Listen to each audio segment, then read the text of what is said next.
Remember when I used to say, Fuller, sort of reminded me, I listened to your speech, very good.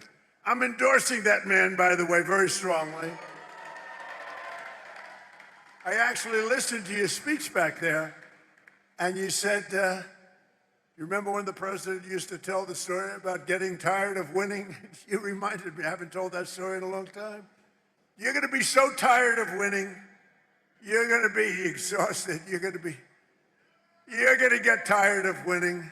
Remember I say, your governor or Kelly Loeffler, somebody's gonna come up and say, President, please, we're winning too much, we're not used to it.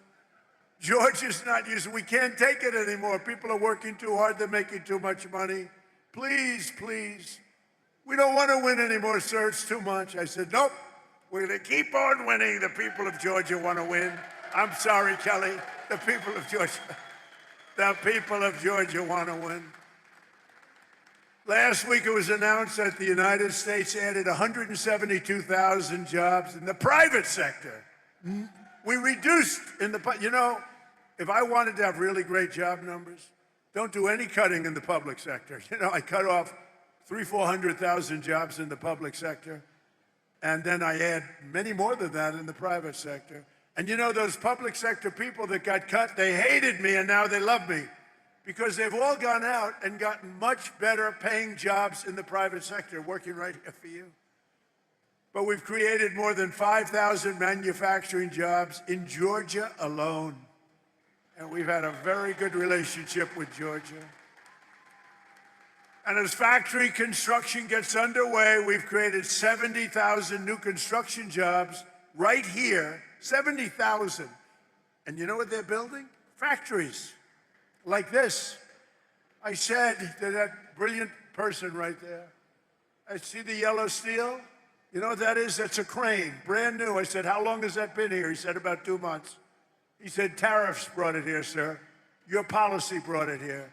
So today, more Americans in the prime of their life are part of a labor force that at any time since 2001, and then you could go back another 25 years from that, and more Americans are working today than at any time in the history of our country. Think of that statement.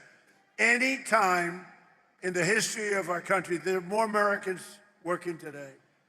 In 4 years, Sleepy Joe Biden got less than $1 trillion of new investment into the United States. So in 4 years, he got a lot less than $1 trillion.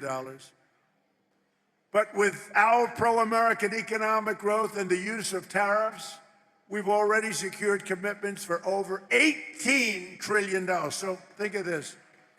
In 11 months, because we haven't even gotten to last month, in 11 months, we have $18 trillion worth of investment coming into this country. And here's an example of it. Nice family, by the way. That's better looking than your crane. I like the family better than the crane.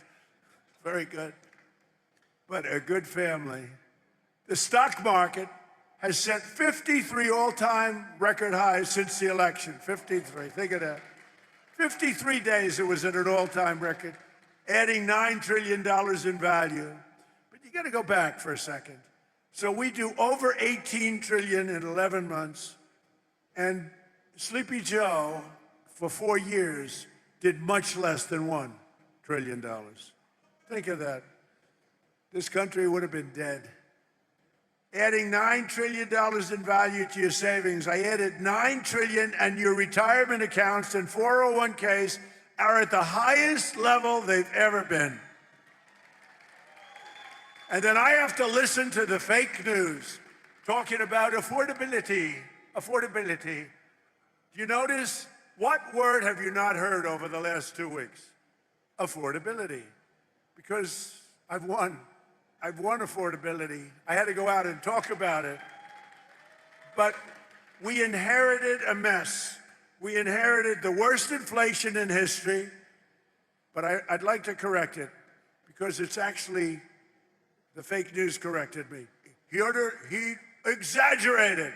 He said it was the worst inflation in history, and it's only 48 years. So I apologize for that, Kelly. I apologize. So it's the worst inflation in 48. Actually, I think they're wrong. I think it is actually in history. We had the worst inflation in history under Sleepy Joe Biden. He was sleeping while you were working. No, he was sleeping while you were trying to get a job. You weren't working. And now we have the most people working in history. And just recently we crossed 2 milestones. They thought it was totally impossible when the S&P hit 7,000 points and Dow Jones surged past 50,000. Again, I was supposed to do that within 4 years. They said he's got a small possibility. I don't know how many of you people watch the stock market, but if the stock market's good, that's good for everybody. That's good for you, good for everybody. But the stock market hit over 50,000 for the first time in history. They said maybe he might be, this is right after my election in November. They said, you know, Trump's a great businessman. He might be able to get 50,000 by the time his term finishes. No, we did it, Howard, in 1 year. 1 year. Under the last administration, every economic policy punished American workers and businesses like this one, while rewarding those who outsource to foreign nations. Under the Trump administration, our policy is the exact opposite, making it harder to outsource while rewarding those who invest, hire, grow, and build right here in the USA. We don't have countries coming in and stealing our businesses anymore. They were coming in for many years. I had it stopped in my first term. We had a great first term. We had the greatest economic numbers we've ever had until now. But this term, I will say, is blowing my first term away. We've slashed a record number of job-killing regulations, cutting 129 old regulations for every one new regulation approved. Think of that. So we approve one, and we cut 129. And what that means is jobs. That's all it means.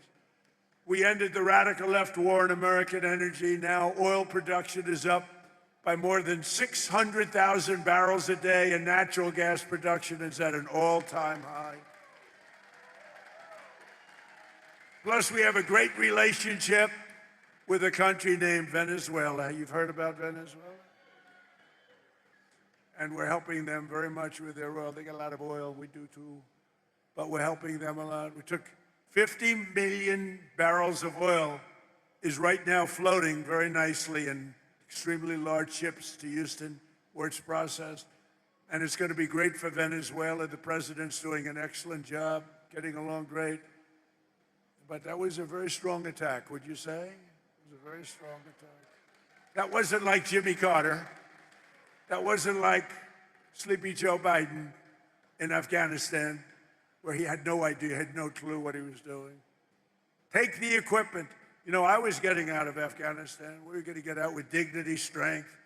They feared us, but we shouldn't have been there, frankly.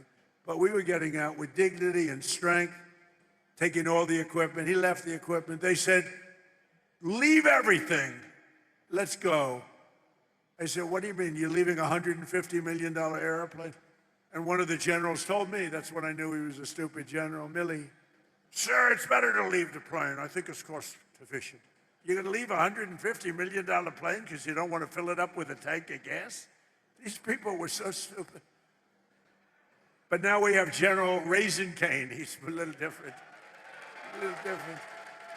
He's a little different. I was told by my first admin, I had these generals, you know, what the hell, I never did it before, so I picked a couple of losers. But the first ones, they told me, sir, it'll take 4 years to defeat ISIS.